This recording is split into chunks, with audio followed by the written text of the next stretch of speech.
Hello guys, welcome back again. You're a superhero. Ngasi amuk mayamga punna yengminadoi video sidi hojik yam kanna viral chatpa Facebook te Insta da yam thengnaba video ne ado ai ju si je ek thengnaba yam yengningba video oi bai tare ado video je chabagi video ne thumbnail ju ubda mayam sadum khangam mani flirting mukbang na sigi angau litpi nupi mi yauri je sigi acting ama ani thengne ba adu duna ne ba je sigi video yengning hali je mayam na su ingonda suggest tawbire do yam nungarno male sida punsibana flirt tawbudo khara di yam no male yeng simyam kamai tawbe habdo sigi viral chatpa video amani se sije hana yeng ase ai video ani ne ba ngonda yar se do sije hana yeng ga ngasai gi full video dong yeng simyam ibung mati chat ID se asi ID ne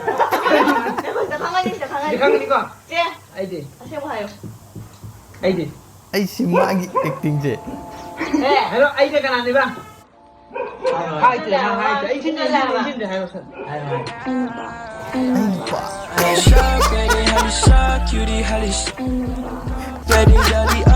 sigi matage sigi ba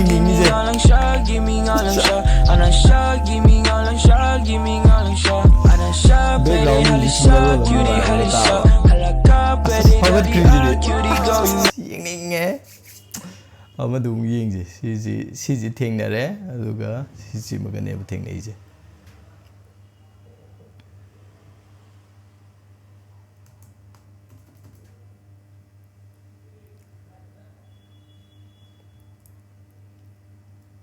Pian yung ga mubang doon. Kare. siji hindi na sino piyon ba ingon di kan mga mahay tayo.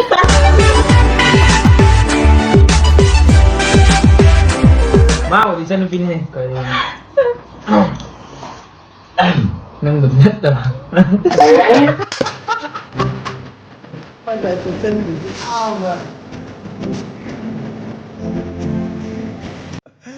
ai siji yeng nghe chẳng ai yeng ase mèo kamai tawge do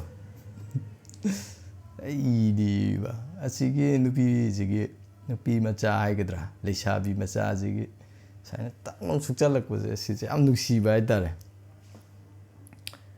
hongna ba torse mèo horse mèo Masih lagi dapat sih pada message aku thar pe aro kan se Na bung da kai nang khani da. To mi di hindi na ye nang di dum lai ro to mai na dum. Nang di thudin na da. Ha lon thok te bin mun ti okay punsi ba sina nang ai wan le da ko. Ai ma khalo. se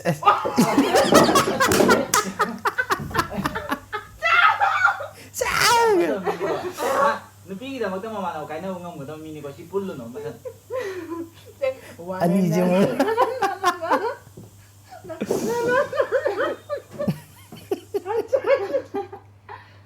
Mèo mà chỉ đi thổi nấu gì bị okay thoi naw ai ba flat tawri je thoi naw ai punsi ba na lai ru wakal je Ví dụ như cái xilo Ramadan ra.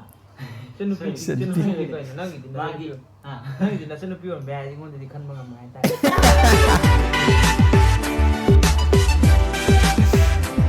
Mau di chân what did pije masak se amna nang benet dah. Selain tu Mubang tu to minaw na kana to ra oren number lang na lem din ani. Siya ta. Ngon han ngau ni bang.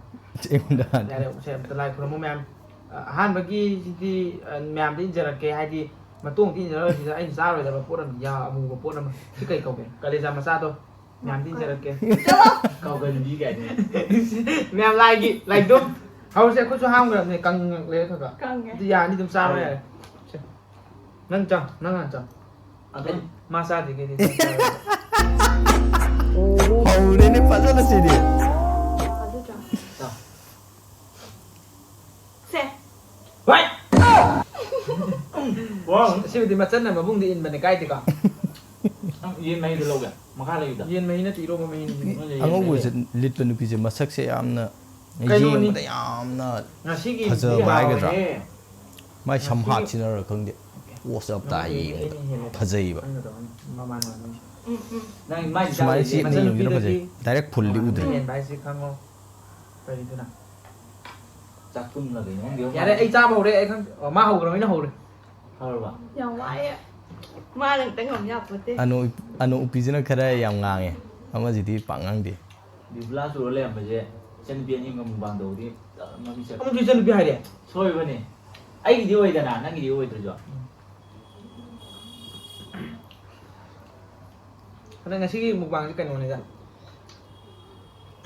coi bị nát chưa đồ hồng tôi đây mà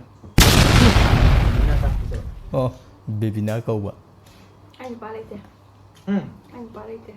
kai no ta trâu nó cái nào jen được vậy tho nam Để mình coi nữa. cái đây là cái nào bà ở đây em tụi nó có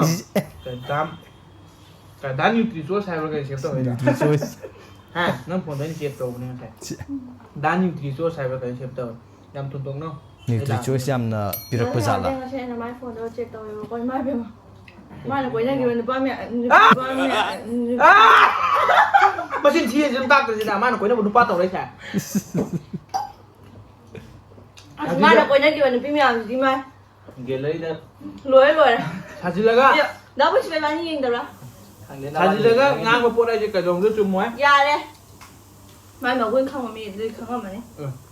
vâng hot le anh thế anh thì hai cái bạn coi gì viewer sinh là nupi se sak che yam cha de ông giàu em mà ta đã thế nó nuôi phim yang quay này nuôi phim yang quay hai bên ngoài không là thằng đó chịu phải thế nào quay Xa với gì mà hai nên á. bạn hai bạn anh nuôi quay yang quay ra khăng chỉ mới ấy video đấy khăng mà anh hãy mình bagi anh hãy lúc mình về à rồi hát này quay đi này bạn ở lúc tôi yang quay này lúc tôi yang quay này lúc tôi yang quay này hát này quay đi rồi Không chỉ chụp quay. 한 거의 안 먹었거든 우리. 이반이 눈 뿌리니 아이 눈 칸이고. 거의 봐줄게 안 먹었던 애가. 아친치노. nakanda family je khaktani ga 이바에. 이따이 꼭좀 이따이 꼭좀 돼요. 또 이게? 나 세고 있는. 양 빡게. aseng bai ma chi hoi jalo ям 잉면에 거 있잖아 제가. chen ge 맞아. ing 사실 ing 뭐 잘 얘기 야 벌써 오늘 비디오 지난 동안. 야 짝짝. 나 진짜 짝짝 cái nó bảo. Mẹ cho, anh mà. anh này là chắc chắn là mà sao rồi rồi đấy mà đó chắc chắn được máu thành rồi đó mà bán thì chắc chắn được lấy được 문이 안 가네. 너 임대 나이 신비더라. 나도 지 조심. Vâng, mà đâu có chỉ có là cần. Hay là cần. Thành này tôi hay làm. ho re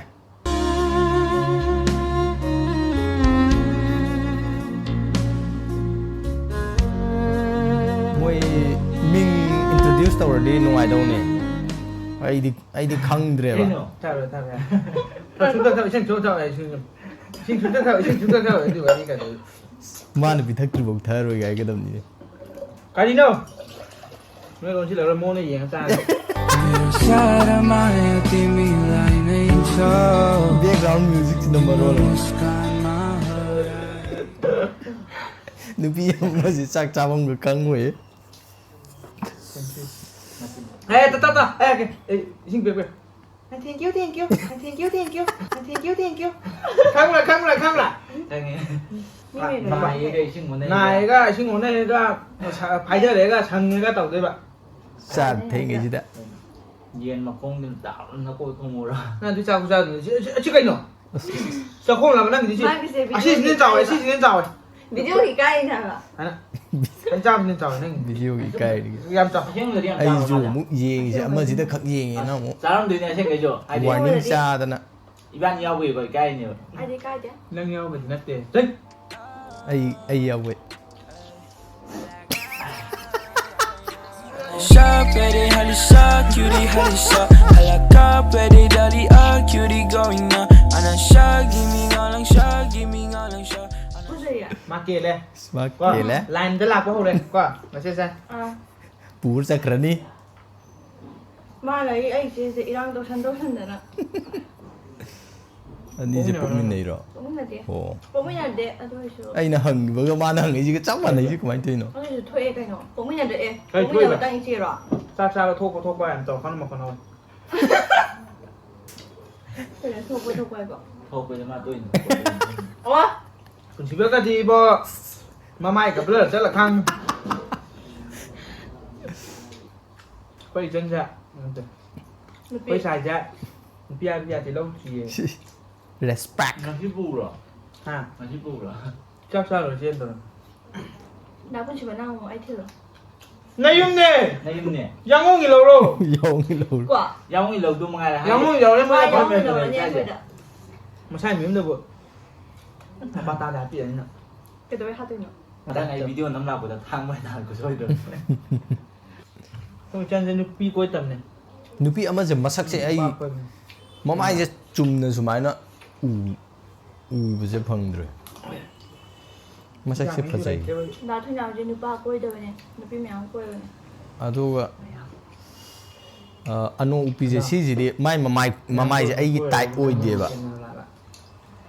ไอ้น่ะปามไม่ได้โอ้ยเดียมาจุพอใจดิพอใจ นั่งเทนเดอร์ตุ้มพา ไอ้มานะผมเลยมาดิพอใจหากันเนี่ยสิ เทนเดอร์ตัวแม่ ว้าว ว่างเราเชื่อแบบใช้ว่าสว่างเดีย คุ้มมั้ง ไม่เค็มต่อ เก่งนะคุณมุด้า มันก็กระตักอะไรทีเดียวมัน หนุ่มชินาเล่มันเอาไปเนี่ยดีกว่า เทนเดอร์ตัว เช่นนั้น ที่เหลี่ยมบางง่ายกันต่อเป็นหนังยามที่เหลี่ยม เย็นแล้วใจเจใช้ได้ขันบุคลุดิ ไอ้เนี่ยที่โอ้ยแล้วมันได้กี่จันปี จะนึกพี่ของไฮ เราจะสุดเสีย ไม่ใช่ของไฮ ไม่เอาแต่ให้เดี๋ยวไปให้เดี๋ยวเขาได้รู้ ไอ้เดี๋ยวได้นี่ก็รวย เฮ้ เลย ย เฮ้ ใช้ ย ได้ ไอ้ต้องปูจักแค่นี้ กดไปเนี่ยตุ้มดีเนี่ยกด ต้องมา ไอ้จริงๆเงินตุ้มดีจ้ะมากกดไปแบบตัง ไม่ใช่เด็กที่ดาวเพิ่นสิไปแต่เมสเซจอันบุกทาไปหาเรากันนำไป นั่นพุ่งเด็กกันนั่งขึ้นนะตัวมีที่เห็นที่ไหนเย่นั่งที่ตุ้มเลยรู้ไหมเนี่ยตุ้มนั่งทุดินนะนะถ้ารวมพวกแต่ดิ้นมูจีกุมฮะนั่งไอ้หวานเลยตัว ไปหาเรา นั่งไอ้หวานเลยตัวคนรวมพวกแต่ดิ้นมูจีกุมฮะมีตำมันบี้ มีตำมันพี่ จะคำเดียวเด้อ ครั้งที่แบบนี่มันอะไรแบบนี้ นุพี่จะมันไม่ชิดกันน้องตัวมาเลย ใช่เจ้าอ่ะ ไอ้มาไปเอาห้องสุดเลย ปีน่ะนู้นแต่เลยนะ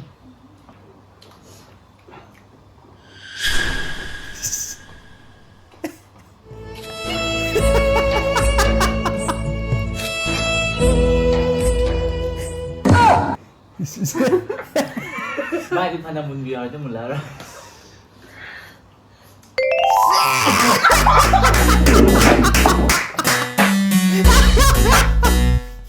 E aí? Music sih sama sih Cio. Tadi mabung ngomong macam mabung di in mana ni? พอดีก็จะมาบอกให้มาเจอนั่นจ้ะ Di mana teh? มาเจอนั่นนะมาบอกนะพี่บะ Memang deh.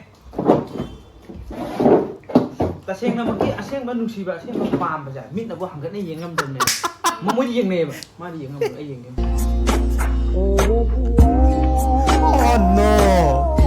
Cái này nó mày, có chuyện sắp mày chứ mấy tay. Ngam oi. Ayam video sa sakit video sakit. Ngasai di sabi sarang mo ko di lem sa ba ne. Di ngasai di lem sa ba ne. Itu na.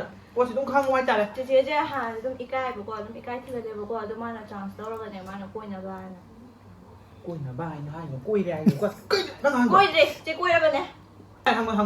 มองทางวันนี้ที่บ้านอย่างทางวันนี้ทาง Video Ai ai gì? ai. Không mình tất gì vậy? Koi na ba koi na tu ba.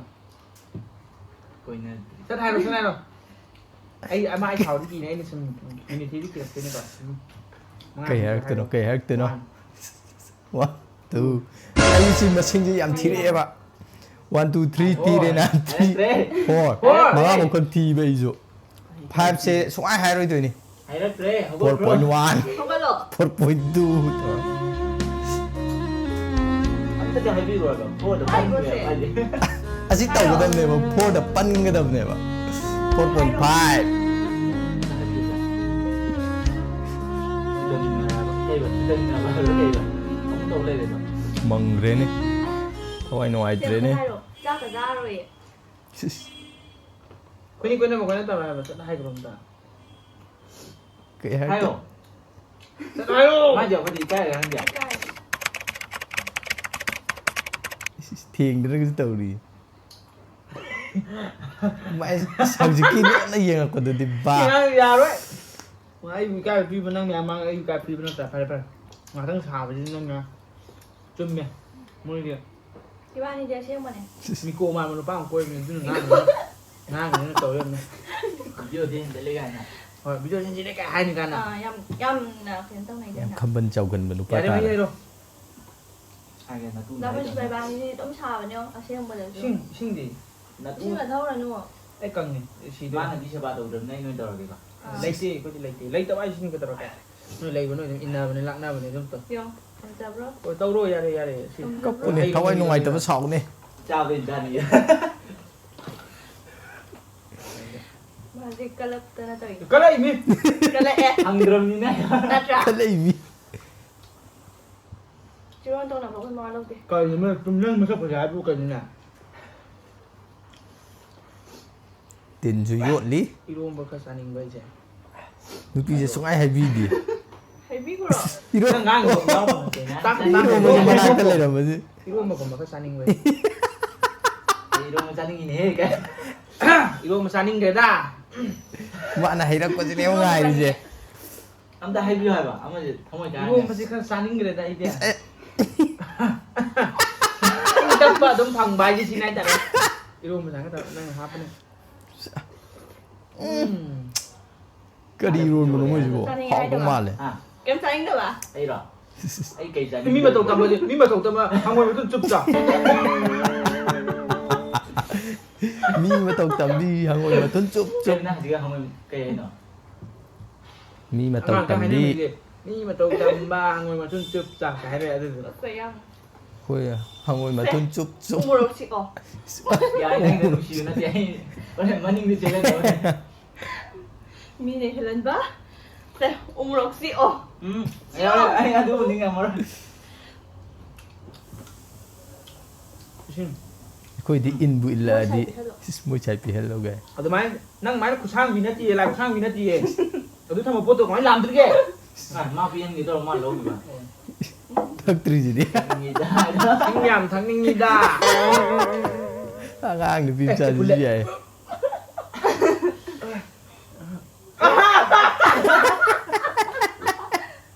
ดูไอ้ด่า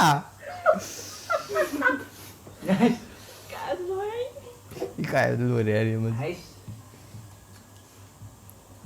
Hoặc khăn giảm thân hồn gì vậy? không mà không lẽ phải không sao sao Chơi trên này. qua đi mà sản nó mà tung đấy rút lại Ngay. Ngay. nơi kỳ sinh cái phần nào đúng bôi mà là pira bôi với cái amitra cũng มิตรขังอิงไงเราทริสเตลทรก็มาเลยไง anh nói rằng bên nè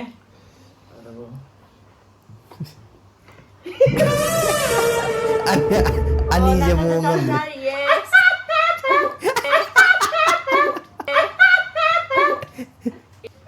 Bây giờ để cái cao nên nó vừa. ทำเห็นจุดแล้วก็น้องไอ้เห็นจุดแล้วทำ xin là tôi đã anh làm sao nó xin pira sao nó sẽ ให้กรอเสียงมาให้กรอ เสียงไว้ dạ dạ biết bên cái mai ngang nó sẽ có chứ cái nào ว่า nang ai cái Nang cái pun pula siba. cái này có chứ cái nào Nang ini pun tinggal siba. manin se chứ cái nào ดาปุ่นสิบไอ้เนี่ยดูเขาขังดีไง nang tak pergi kun sama nih เสีย habis นั่งว่ากูยัง Gong ai na ai tao ra nang ngang ไอ้ na ดิ ni ไอ้ดิไอ้ดิ อันนี้จะ ไม่ ไม่ ได้ ได้แต่ แต่ พั พั น น พั พั น น มัน มัน จะ จะ ชอบ ใส่ ใส่ จะมีบ้านตรงกล้วยเนี่ยเศร้า แต่แม่มันตั้งซะก่อนเบสเฟนนั่นรูราฉันเป็นรูราจ้ะมาสักหน่อย นุปีดินุปีมาตั้งดูดิ ได้หรอ Cái đồ này nó. นั่งไอ้บักกี้ได้ไอ้หนึ่งอ่ะ ผู้ใดผู้ใดกันขันอะไรเฮ้ มาไอ้กระสุนได้แต่ขั้นจัน ชุกอุ้มคุมมันชุกอุ้มคุม ไอ้โรมาสิกันหน่อยเนาะ คุมมันเนาะ มาสิกันหน่อยสลายโรตัว คุมไปอะไรมาเนี่ยมันจะเป็นไง Hai cái đồng này xin Sao đây rồi? ให้หรอ กันหน่อยสลายโรตัว เดี๋ยวจะไม่ให้ด้วยเนาะ ไอ้โรตัว ให้หรอ จ้า Ừ. ไอ้โรตัว Anh này subscribe cho làm can đã quay cây bà. Girlfriend cây bà. Ông ạ, tàu rồi. กัลเฟรนด์เบล Girlfriend thì bình ai luôn rồi chúng. ไม่ท้าไปอยู่ไหม Anh mà sai thì còn luôn rồi đâu bây giờ. À rồi. ไม่ตัดแล้วมันหันเลย มาได้ À ยัง tàu cái đồ này tôi ngay khi mua vàng ta hay đua kìa. Anh girlfriend. นึกจากเป็นหนึ่งมาเฮลันนึง มาเนี่ยนุปีมาตั้งดูดิไปเลยเตะ เชื่อว่า มี เรา สิ่ ไป ง ดู เดียวมันนะพนาลูนติดนั้นมันจะนุปีมาตั้งแค่ไก่ใน น้ำคุณ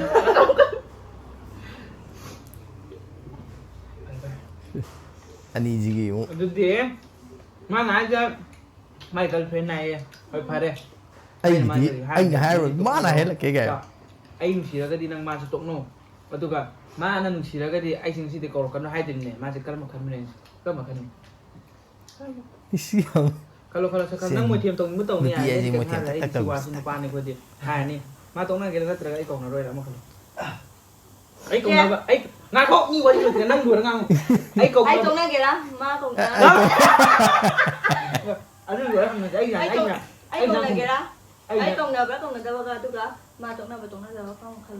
ꯀꯣꯏꯕꯨ ꯀꯣꯏꯅꯗ꯭ꯔꯤ ꯇꯣꯛꯅꯕ ꯒꯥꯏ 마 똥나 보나 Sao không? Đúng là sao mà trong rồi. 한번 걸러 일단 cái này hiểm lên kìa ai má cái này hiểm lên kìa Này là tôi nó hành rồi nhỉ? hay rồi tao Ai phao rồi nhỉ?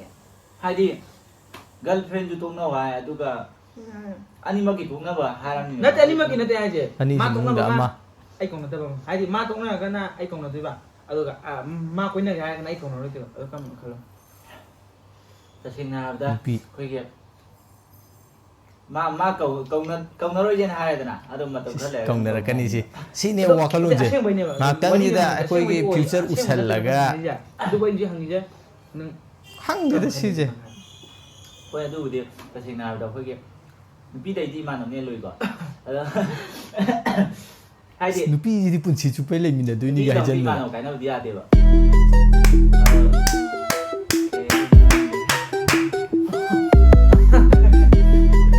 ꯑꯅꯤꯃꯛ ꯀꯥꯏꯅꯗꯕ ꯅꯨꯄꯤꯁꯨ ꯀꯥꯏꯅꯗꯕ ꯏꯃꯥꯟꯅꯕꯁꯨ ꯀꯥꯏꯅꯗꯕ ꯅꯪ ꯍꯪꯗꯣꯏꯗꯣ ꯍꯪꯕ ꯌꯥꯔꯦ ꯍꯥꯏꯔꯣ Ai thì bả phải nói. ꯅꯠꯇꯦ ꯅꯪ ꯉꯁꯤ ꯍꯪꯕꯗꯣ ꯀꯩ ꯅꯪ ꯍꯥꯏꯕꯗꯣ ꯃꯥ ꯀꯧꯅꯗꯕ ꯑꯃꯒ ꯑꯩ ꯇꯣꯛꯅꯕ ꯑꯃꯒ ꯍꯧꯖꯤꯛ ꯃꯣꯏꯅ ꯈꯟꯈꯤ ꯑꯗꯨꯃꯥꯏꯅ ꯅꯪ ꯀꯔꯝꯕ ꯈꯟꯅꯤ ꯑꯩ ꯃꯥ ꯑꯃ ꯈꯜꯂꯣ ꯁꯠ ꯈꯜꯂꯣ ꯑꯩ ꯃꯥ ꯑꯃ ꯈꯜꯂꯣ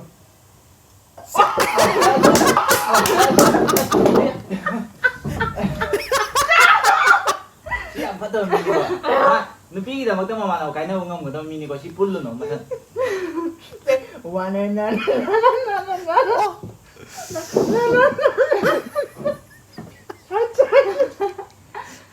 마 nãy ai ai đi gọi yêu cơ mai nụ bà này ba nụ ba nụ tụng nó bị để xin mai mà xin này thì cùng nó bị để đi nữa Ai không có là tôi tặng ai. rồi ที่เหนื่อยวิดี ꯑꯁꯦꯡꯕ feel ꯇꯧꯔꯝꯗꯣꯏꯅꯦꯕꯁꯦ ꯉꯥꯛꯇꯪ video ꯀꯩꯀꯥ ꯑꯣꯏꯔꯁꯨ ꯑꯣꯛꯋꯥꯔꯗ ꯑꯣꯏꯕꯗꯣ Ai mà đuổi. Máy nè. cái đầu tụi nó thất kỷ hơn là chính này Chị ăn cho nó làm gì? ꯁꯝꯇ this is called cheating cheating Mà nè. Nãy là sao đi nãy nè. Nãy nó ngồi đó chỉ nói tôi gì vậy? Mà nãy nó ngồi ấy đó. là mèo anh muốn chiếu rồi thì U làm nhé. ui anh hai cái anh chỉ là cái gì anh khăn luôn à đi hai bên rất rồi 누피 Mình 있어 ăn lần vậy. khăn là lùi cái đấy khăn là lùi cái đấy ôi nó rồi cheating ở mức cái gì fast time này thì anh đi được Dạ nãy nó nói vậy là còn ngập. ꯑꯣꯛꯋꯥꯔꯗ ꯑꯣꯏꯔꯅꯦꯕ ꯑꯁꯦꯡꯕꯒꯤ ꯑꯩ ꯈꯪꯉꯦꯕ nãy là bán cái này này ꯁꯦ ꯍꯥꯏꯕꯤꯌꯣ tâm sự thế nào quỷ chứ cây quỷ tâm sự thế nào quỷ chứ cây đâu ạ ông dùng hay bị đi ông là bị đau quá ông là hay đau quá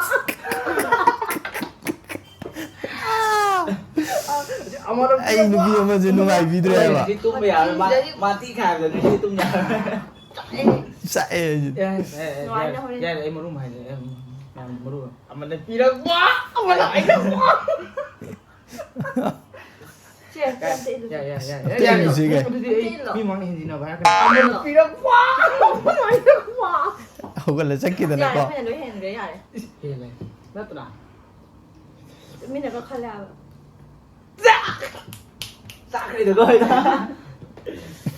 ꯑꯗꯨꯅꯦ ꯑꯗꯣ ꯑꯁꯤꯒꯤ ꯄꯣꯏꯟꯠꯁꯤꯗ ꯑꯩꯅ ꯃꯌꯥꯝꯅ ꯄꯤꯅꯤꯡꯕ ꯃꯇꯥꯡ ꯑꯃ ꯍꯥꯏꯕ ꯉꯁꯥꯏꯗꯩ ꯅꯨꯄꯤ ꯑꯃꯁꯦ ꯌꯦꯡꯕꯒ ꯀꯥꯎꯋꯦ ꯑꯃꯁꯦ ꯌꯦꯡꯉꯦꯗ ꯍꯣꯏ ꯑꯩꯅ ꯃꯉꯣꯟꯗꯕꯨꯗꯤ ꯍꯥꯏꯖꯤꯟꯕꯅꯦꯀꯣ ꯑꯩ ꯈꯜꯂꯣꯏꯅ ꯑꯣꯏꯔꯒꯁꯨ ꯑꯩꯅ ꯑꯗꯨ ꯁꯤꯒꯤ ꯑꯩ ꯈꯜꯍꯜꯂꯤꯕ ꯃꯌꯥꯝꯁꯦ ꯑꯩꯅ ꯃꯌꯥꯝꯗ ꯃꯦꯁꯦꯖ ꯑꯃ ꯄꯤꯅꯤꯡꯉꯤ ꯅꯨꯄꯥꯒ ꯅꯨꯄꯤ ꯈꯦꯠꯅꯕ ꯍꯥꯏꯗꯣ ꯅꯨꯄꯥꯗꯤ ꯑꯁꯦꯡꯕꯀꯣ ꯅꯨꯄꯤꯗꯒꯤ ꯃꯃꯥꯟꯅꯕꯅ ꯑꯗꯨꯝ ꯍꯦꯜꯂꯛꯀꯅꯦꯕ ꯑꯌꯥꯝꯕ ꯑꯗꯨꯗ ꯅꯨꯄꯤꯅ ꯍꯦꯜꯂꯒ ꯆꯠꯈꯤꯕ ꯃꯃꯥꯟꯅꯕꯗꯨꯗꯤꯅꯦ ꯁꯦꯡꯅ ꯍꯥꯏꯒꯦ ꯑꯗꯨꯝ ꯈꯪꯂꯣꯟ ꯃꯌꯥꯝꯅꯀꯣ ꯑꯌꯥꯝꯕ ꯃꯃꯥꯟꯅꯕꯅ ꯑꯗꯨꯝ ꯈꯜꯂꯛꯀꯅꯤ ꯃꯃꯥꯟꯅꯕ ꯉꯥꯡꯕ ꯌꯥꯔꯣꯏ ꯑꯗꯒꯤ ꯑꯗꯨꯝ ꯃꯃꯥꯟꯅꯕ ꯑꯗꯨꯝ ꯍꯦꯟꯅ ꯆꯠꯀꯅꯤ ꯅꯨꯄꯤꯗꯤ ꯇꯣꯛꯅꯔꯁꯤ ꯌꯥꯏ ꯈꯜꯂꯛꯀꯅꯦꯕ ꯑꯗꯨꯒ ꯅꯨꯄꯤꯒꯤꯗꯤ ꯈꯪꯕ꯭ꯔꯥ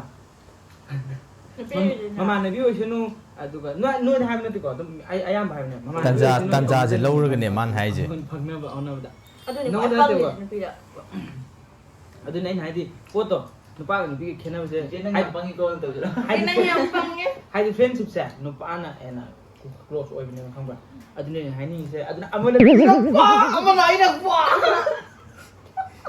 ꯑꯃꯨꯛꯀꯁꯨ ꯏꯇꯥꯎ ꯏꯁꯤꯡ ꯑꯝꯇ ꯄꯤꯔꯣ ꯁ꯭ꯄꯥꯏꯁ ꯑꯣꯏꯅ ꯊꯛꯀꯦꯔꯣ ꯅꯠꯇꯦ ꯏꯇꯥꯎ ꯏꯁꯤꯡ ꯑꯝꯇ ꯊꯛꯀꯦ ꯁ꯭ꯄꯥꯏꯁꯁꯦ ꯀꯩꯅꯣ ꯑꯩꯈꯣꯏ ꯕꯣꯇꯜ ꯑꯆꯧꯕ ꯑꯅꯣ ꯎꯞꯄꯤꯁꯦ ꯉꯁꯥꯏꯗꯒꯤ ꯃꯥꯅ ꯍꯦꯟꯅ ꯌꯦꯡꯕ ꯅꯨꯡꯉꯥꯏꯔꯦ ꯑꯩꯒ ꯃꯣꯏ ꯋꯥ ꯃꯃꯥꯅ ꯏꯁꯤꯡꯗꯣ ꯃꯨꯕꯥꯡꯗ ꯆꯥ ꯌꯥꯝ ꯆꯥ ꯌꯥꯅꯕꯅ ꯁꯤ ꯑꯆꯧꯕ ꯄꯤꯔꯝꯃꯤꯅꯦꯕ ꯑꯗꯨ ꯀꯅꯥꯝꯇꯁꯨ ꯊꯛꯇꯦ 이신 필요 에이 볼래고 ꯑꯩ ꯅꯨꯡꯉꯥꯏꯇꯦꯕ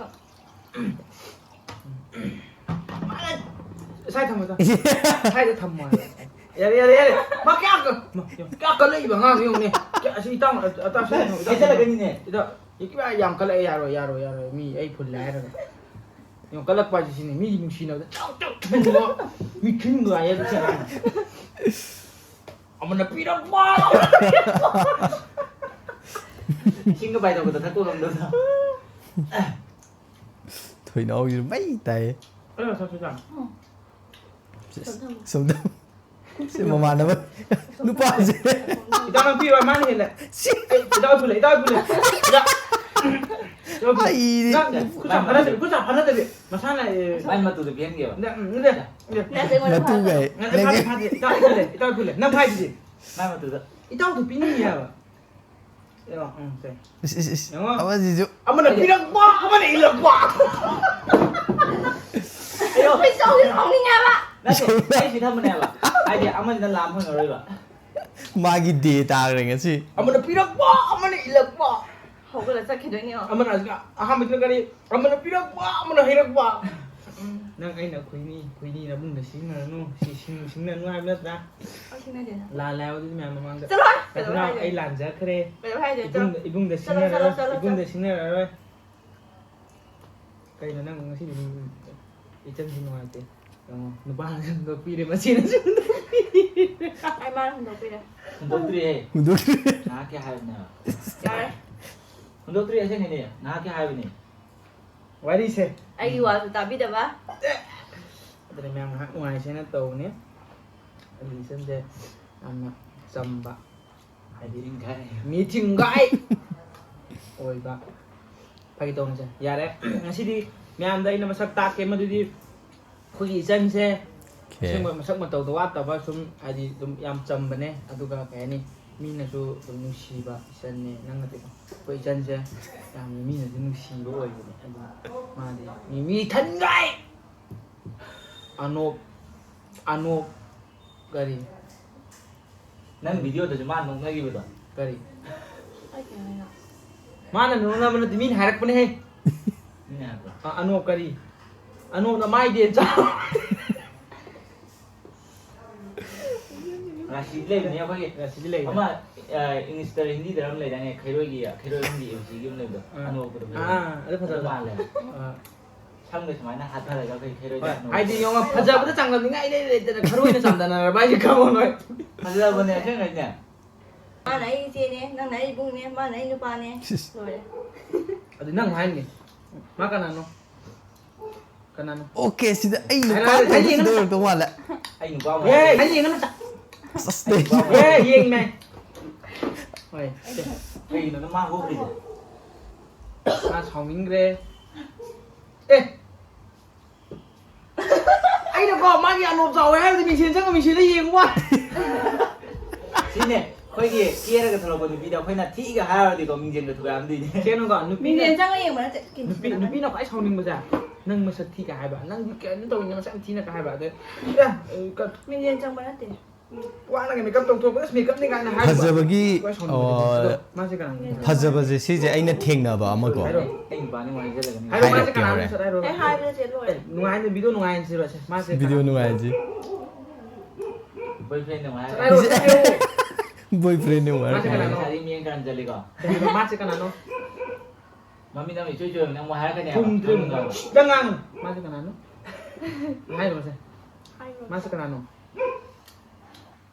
Masuk ke nano. 로만스 그나노. 이 나이 맞아. 이 나이. 나요. 맞아 그라 오기나. Parang ano siya? 그나노. Ibong. 이붕. 아 마디.